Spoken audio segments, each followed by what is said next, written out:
it's an issue that is not quite local, but statewide and quite arguably nationwide. What's that? The normalization of sex in elementary kids and elementary schools. You mean the curriculum? Within the curriculum, yes. Okay. So, this is relevant for you outside of California, even outside the United States. Right. This really prompts an important discussion for all communities. Mm-hmm. Is this bill that passed like 5 years ago? It's been in the pipe for in terms of implementation for nearly 10 years. That's how long this has been around. So it's not like this is something that can be undone overnight. It's been around for almost 10 years. It's the California Healthy Youth Act. That sounds nice, doesn't it? California Healthy Youth Act. Doesn't that sound nice? So the word sex is not in there. Well, if you comb through the text of this bill, it enables this framework. The framework is what's scary. Mm-hmm. And even within the framework itself, it's not directly alarming necessarily, superficially speaking. But what's really is alarming is what it enables. Mm-hmm. Now, you went to a meeting here at Calvary Chapel here in there's a local church which sponsored a meeting where they had several experts who dedicated major portions of their career, both on the legal side, the advocacy side, all different parts of the spectrum, into what this issue is. What does it mean? It was sort of a parent community, explanation. And let me give you an explanation of what this enables potentially in the local schools. They talk about this is just for elementary kids. I'm not even going to talk middle school. So this is K through 12? No, I'm just going to talk basically K through 6th grade. Oh, okay. All right. No, I'm not even going to get into middle school and high school. This is potentially, not necessarily all the time. It can vary district to district depending on who's on the school board, what are they implement, or even the teacher. It varies wildly. So this is from ages 5 to ages 10? Like 11, 12. Okay, so 11, 12, 5 to 12. Give it, yeah. This is the curriculum that California now allows. Potentially. One was a lot of it is in children's books. One thing they talk about is mechanisms.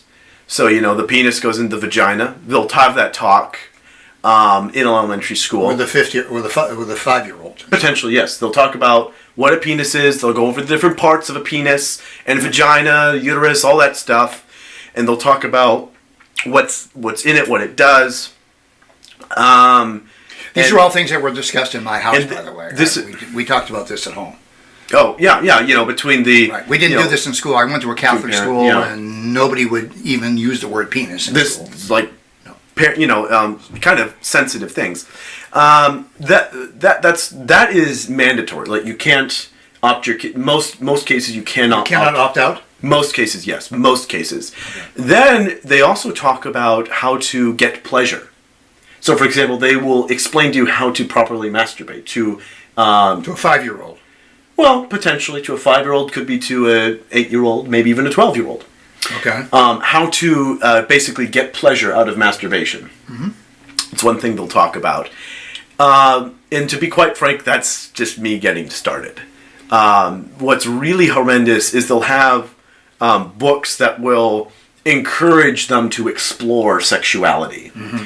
And also explore being a different gender. So if a male student feels like they are a girl or a female, they will encourage them to explore that and embrace that and continue doing that. That's part of the curriculum. Although it wasn't covered in this seminar, but I also did a report on the framework. I read over some of the suggested reading, some books some of the books they suggest are as suggested reading to these elementary kids. If I, as a grown adult, I'm a 21-year-old adult, read, I arguably could be arrested for reading this stuff. It's virtually child porn. It talks about mechanisms of gay sex, so how to perform sex. Sex as a homosexual, homosexually.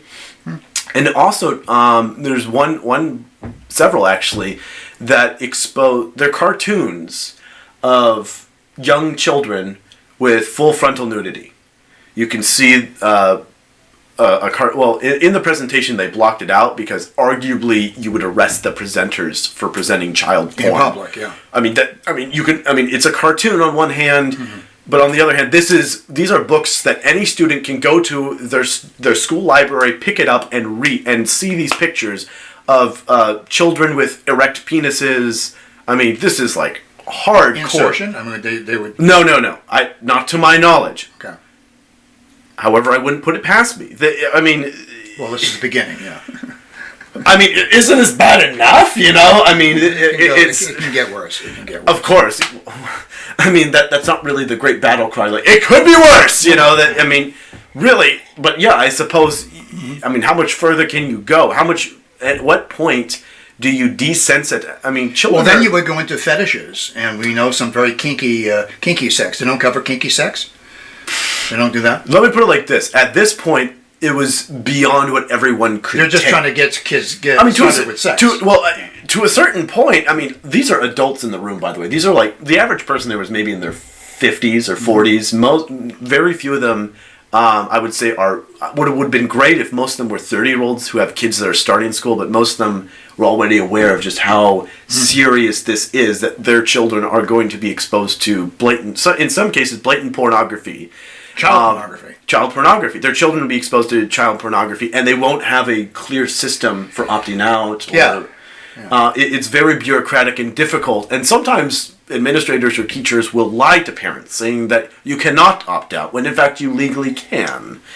Well, is there any data that shows conclusively, from a psychological point of view, that it's a good idea to start children thinking and experiencing sexuality when they're 5 years old? Not that I'm aware. I mean, it really seems mostly just knee-jerk reactionary. Why are they doing this? Did they tell you why they were doing this? Well, I mean, they did have several quotes from leaders of the sexual revolution, and that's really where this traces back to, is the sexual revolution. More Marxism.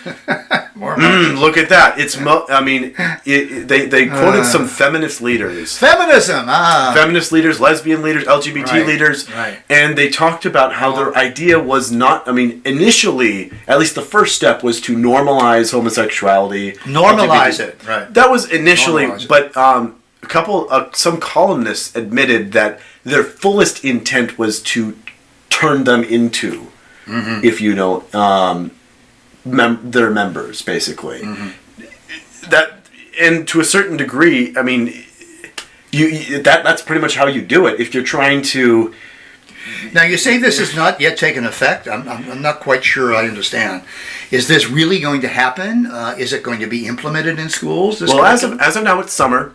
When school starts, see, that's what they do, is during, they basically rush this all through. I mean, there's a huge, long process, which they made a great effort to make sure that concerned parents had as little involvement as possible, and took up as little suggestions from the parents as possible. It really is quite sick. And they always pass revolutionary and sketchy educational schemes during the summer months. That's when they throw over their supervisors and their principals and their boards of trustees. So the summer is really when all the dirty work gets done in education. I've been in education for 51 years, I know.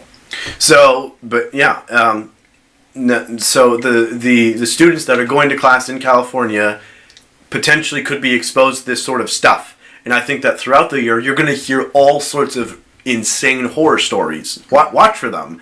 That are going to pop up of someone in kindergarten hearing, maybe for all we know, could be on the desk of some teacher because that was just for school or something. I mean, it sounds crazy now, and I pray to God that I'm wrong. Well, what could go wrong? I mean, just imagine what could go wrong teaching children about fellatio and erections. And how you should enjoy it. And how to masturbate at 5 years old. Just think about what could go wrong. We'll put this in, and we'll follow this. By the way, did we mention that teachers can tend to be horny? Did we mention that? No, I didn't hear that. I mean, how many times... A teacher can pretend to be horny? Or teachers can be horny, sorry. Yeah. I mean, how many times have we heard the story of a teacher getting a little too kinky around their students. Right. A junior high teacher or there's always a risk of pedophilia by teachers onto students. Always, always, always. Anyway, we're going to be following this along. Thank you very much for following us along, and thank you for your support. And also, Please continue to support us via PayPal or our Patreon. That's right. And we'll be following the story, and then we'll be saying goodbye to Alex pretty soon. He goes back to Washington, D.C., and starts his junior year at George Mason University. Congratulations. Thank you. I hopefully will not be exposed to something out of my age appropriate. No. We'll see. It is college, and that's where it starts to tone down. So Right. I might get it easier than the kindergartners. I hope so. Cheers. Cheers. Yep.